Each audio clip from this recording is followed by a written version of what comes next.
I am sitting in a hot tub filled to the brim with solid sand.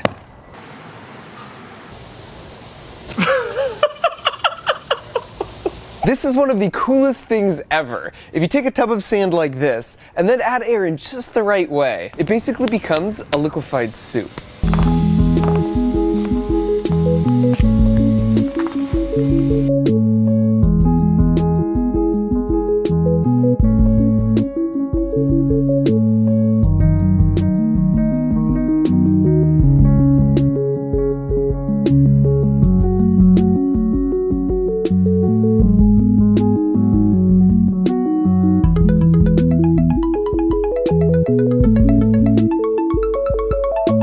In science, this is known as a fluidized bed. It's used in industrial applications such as powder coat painting or in grain silos to make sure that the grain flows smoothly to the outlet.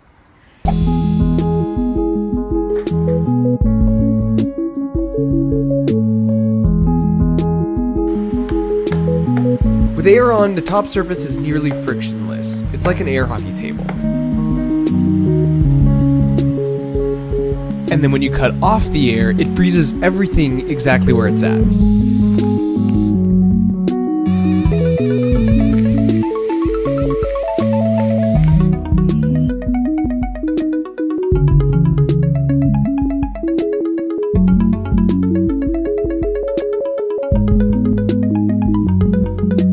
So today I'm going to show you how to make a simple version like this yourself, and then because I became curious what it would feel like to be fully immersed in something like this, we made a hot tub size version. As you can see from this 60-year-old video from the Royal Institute of Science, this demo isn't exactly new. And I've wanted to build one for a long time, but you can find literally no information online on how to make one like that. So I started combing through a bunch of patent drawings for massive industrial-sized fluid beds, and I noticed that instead of one big inlet, they all had a bunch of small holes to deliver the air.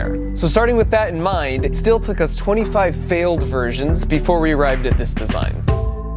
As you can see, it's just a bunch of half-inch PVC pipes arranged sort of in a ladder. But the key is to drill two 1mm holes 90 degrees apart from each other, and then do a bunch of those spaced 25mm apart. Then you glue all the pipes together and just make sure you orient the holes down so that will keep the sand from getting in. And then you just seal off the container with some hot glue. And then fill your container with either fine sand, or we found glass beads worked really well. And you could power it with a small air compressor like this, or you could just rent a large nitrogen container like this for about 30 bucks, and that'll give you 10 minutes of runtime. As usual, I will put a link to all of the parts I used in the build in the video description. So my buddy Ken had an old broken spa in his backyard, which we decided to put to good use.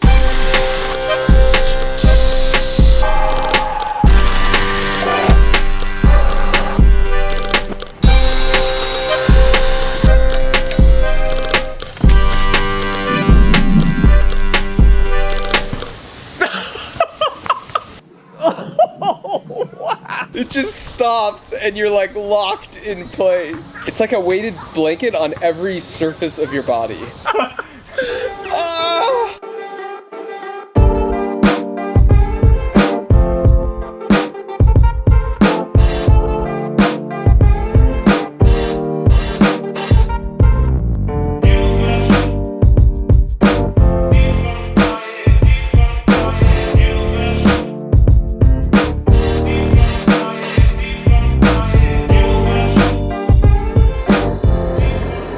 Now that it was tested and ready, in my ongoing quest to be the favorite uncle,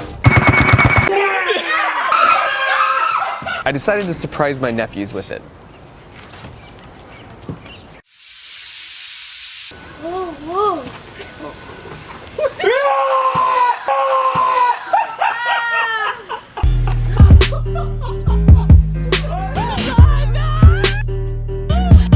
But before we get to swimming in sand, let's talk about the science behind a fluidized bed. And when we don't, click away if you think science is boring. If you're new here, you should know that my approach to science is similar to velociraptor hunting patterns. I try to bring people in with a catchy thumbnail or a cool thing to see, and then when they least expect it... Clever girl. Admittedly, the analogy breaks down a little at the end, but if you promise to hang with me for the next 2 minutes, I promise to try and walk the delicate line between trying to make things simple to understand without oversimplifying or being condescending. Fluidization is just when you have enough upward air so that the force of the air pushing on each grain of sand is equal to the downward force of gravity or weight. And when that happens on any individual grain of sand, it hovers in equilibrium like this. You can think of forces acting on an object like a tug of war. And if an object is in equilibrium, that means there's a tie and it doesn't accelerate in either direction, just like in a real tug of war if the sides are even. However, if you add Stone Cold Steve Austin to this side, that will make it totally unbalanced and will start to move this way, which is actually what happens if you accidentally turn the air up too high. And so fluidization occurs in that sweet spot where the sand particles hover in equilibrium, which makes them easy to move around. This is also the reason sometimes you'll see pools pumped with air to cushion the landing for the divers. Now you notice that some stuff floats in the sand and other stuff sinks. This has to do with the buoyancy force, which is a function of the density of the surrounding fluid and the volume of the object itself. Whenever an object exists in a pressure gradient, there are forces from pressure pushing in on all sides, but they push a little bit harder the deeper that you are, which is why it hurts more to be the bottom guy in a dog pile, or it hurts your ears more the deeper you dive in the pool. And this makes sense because the deeper you dive, the more water there is above you pushing down. And if you add up the size and direction of all those arrows, a bunch of stuff cancels out and you're left with one net force pointing upwards. That is the buoyancy force. And if your buoyancy force happens to be greater than your force from gravity, you float. And if your buoyancy force happens to be less than the force from gravity, you sink. Now we usually think of buoyancy with water, but you could think of things like helium balloons being buoyant in our atmosphere. So here's a trick question. Which of these has a higher buoyancy force? It's actually the rubber ball. Buoyancy force has nothing to do with the density of the object, just the volume. So since the rubber ball takes up more space, it has a higher buoyancy force. But, you might object, then why does the rubber ball sink and the balloon floats? Remember, it's a tug of war. The rubber ball sinks because the force from gravity on the thick rubber skin and the air inside is bigger than the buoyancy force. But for the balloon, even though it doesn't have as big of a buoyancy force compared to the ball, it still floats up because that buoyancy force is bigger than the weight arrow from the helium and the thin rubber shell. And the helium will keep rising like a ball floating up from deep in a lake, and then it will eventually hang out where the density of the atmosphere is roughly equal to the density of the helium in the balloon, because that's where the tug of war becomes equal. Whew, we made it through. Now back to my nephews.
Back up!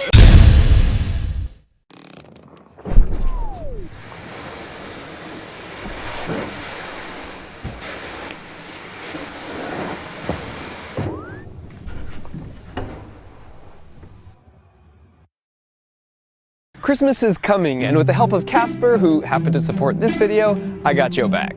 And with the exception of a Bob Ross Chia Pet, what could possibly be better than the gift of a good night's rest? With Casper, you order online and then they'll ship it right to your door for free, and it shows up in a box like this. And then you open it and it magically expands to actual mattress size. We totally love ours, and with over 20,000 reviews with an average rating of 4.8 stars on sites like Amazon, there's a pretty good chance you'll love it too. And they're also affordable because you cut out the sweaty, price-haggling, commission-based middleman who works at a typical mattress store. And you could try it out for 100 days, and if at the end of that you're like, meh, they'll come pick it up for free, you get all your money back, no questions asked. So skip the crowded mall this year and finish your Christmas shopping right now by going to casper.com/markrober and using promo code markrober for $50 off any mattress. Merry Christmas, and thanks for watching.